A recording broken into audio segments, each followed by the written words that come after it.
பாரிஸில் நடைபெற்று வரும் 33வது ஒலிம்பிக் திருவிழா இன்றுடன் நிறைவு விழா அணிவகுப்பில் இந்தியாவின் மனுபாக்கர் ஸ்ரீஜேஷ் ஆகியோர் பங்கேற்பு.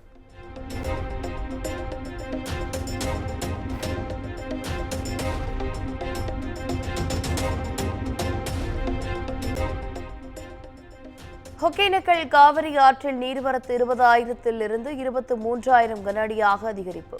கரையோர மக்கள் பாதுகாப்பாக இருக்க அறிவுறுத்தல்.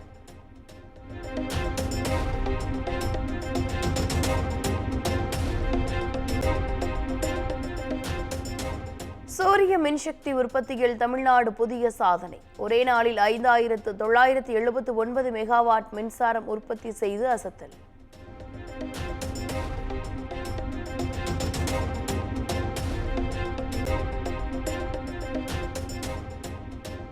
சென்னை பெசன்ட் நகரில் புடவை கட்டிக்கொண்டு மாரத்தான் ஓடிய பெண்கள். இளம் பெண்கள், மூத்தவர்கள் என பலர் கலந்து கொண்டு உற்சாகமாக ஓடிய காட்சி வெளியீடு.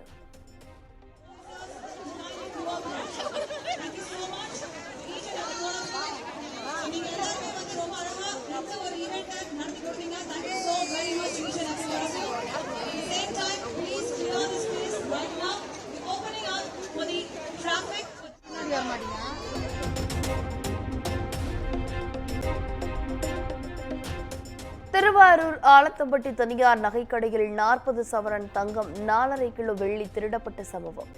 ரெயின்கோட் அணிந்தவாறு கட்டை பைகளில் நகைகளை சுருட்டிச் சென்ற நபரின் சிசிடிவி காட்சிகள் வெளியீடு.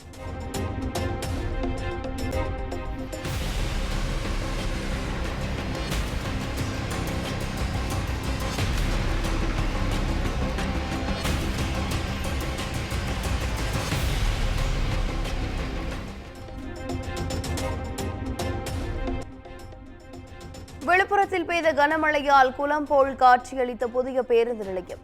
கடும் அவதியடைவதாக கூறி உரிய நடவடிக்கை எடுக்குமாறு பொதுமக்கள் கோரிக்கை.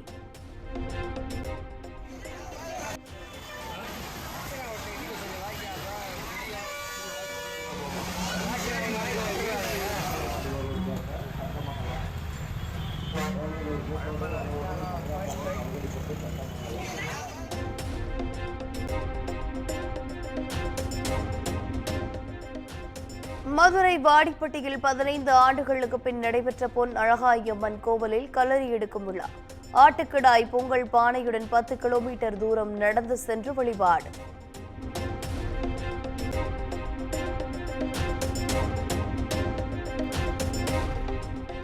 கன்னியாகுமரி மாவட்டம் குளச்சலில் தடைகாலத்திற்கு பின் மீனவர்கள் வலையில் பிடிபட்ட கணவாய் மீன்கள். மீன்களை வாங்க குவிந்த கேரள வியாபாரிகள்.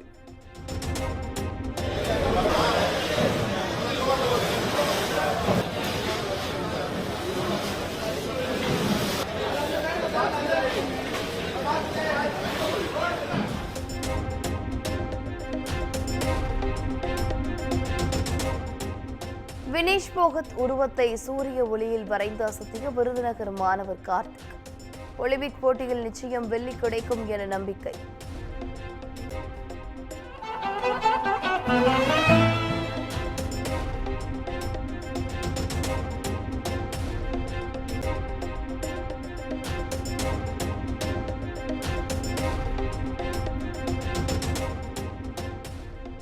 சிலை கடத்தல் குற்றவாளிகள் தனக்கு எதிராக ஒன்று சேர்ந்து சதி செய்துள்ளனர். சிபிஐயால் வழக்கு பதிவு செய்யப்பட்ட சிலை கடத்தல் தடுப்பு பிரிவு முன்னாள் ஐஜி பொன் மாணிக்கவேல் குற்றச்சாட்டு.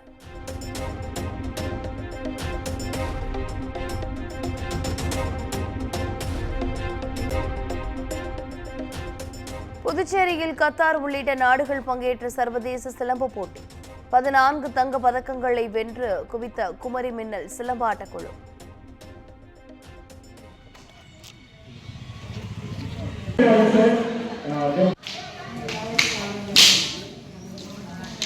உங்க பேர் என்ன?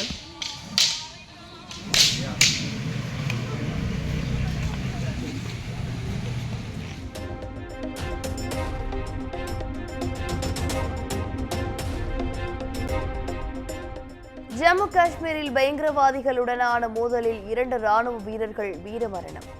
அனந்த்நாக் பகுதியில் தீவிரவாதிகள் நடமாட்டத்தை கண்காணிக்கும் பணியில் பாதுகாப்பு படை தீவிரம்.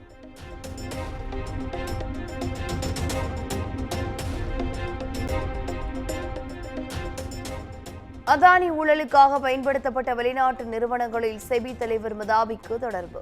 செபி தலைவர் மதாபி புஷ் தம்பதியின் நிகர சொத்து மதிப்பு 84 கோடி ரூபாய் எனவும் ஹிண்டன்பர்க் புதிய குற்றச்சாட்டு.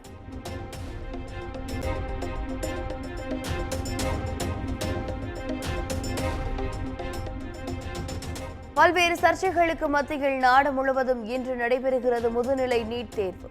259 நகரங்களில் நடைபெறும் தேர்வில் 2 லட்சத்திற்கும் மேற்பட்ட மருத்துவர்கள் பங்கேற்பு.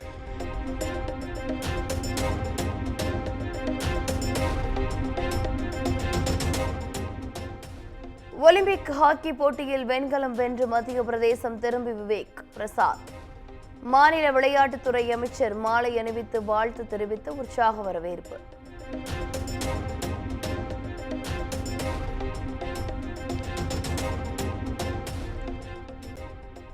மத்திய முன்னாள் வெளியுறவுத்துறை அமைச்சர் நட்வார் சிங் உடல்நலக்குறைவால் உயிரிழப்பு.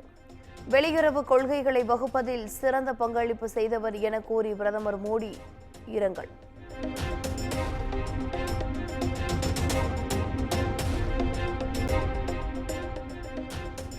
ஜார்க்கண்ட் மாநிலம் ராஞ்சியில் பழங்குடியினர் திருவிழாவில் பங்கேற்ற முதலமைச்சர் ஹேமந்த் சோரன்.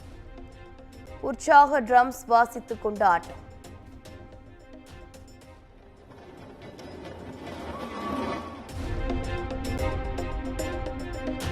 ஒலிம்பிக் போட்டியில் வெள்ளிப் பதக்கம் கோரிய இந்திய வீராங்கனை வினேஷ் போகத்தின் வழக்கு ஆகஸ்ட் 13ஆம் தேதி தீர்ப்பு வழங்குவதாக சர்வதேச விளையாட்டிற்கான நடுவர் நீதிமன்றம் அறிவிப்பு.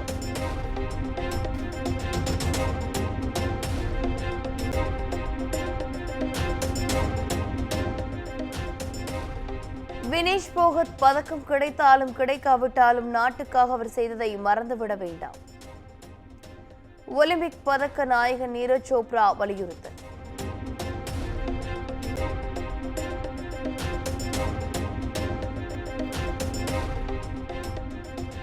பரபரப்பான சூழ்நிலையில் தென்னிந்திய நடிகர் சங்க செயற்குழு இன்று கூடுகிறது. தயாரிப்பாளர்கள் சங்கத்தின் தன்னிச்சையான செயல்பாடுகள் குறித்து முக்கிய முடிவு எடுக்க வாய்ப்பு.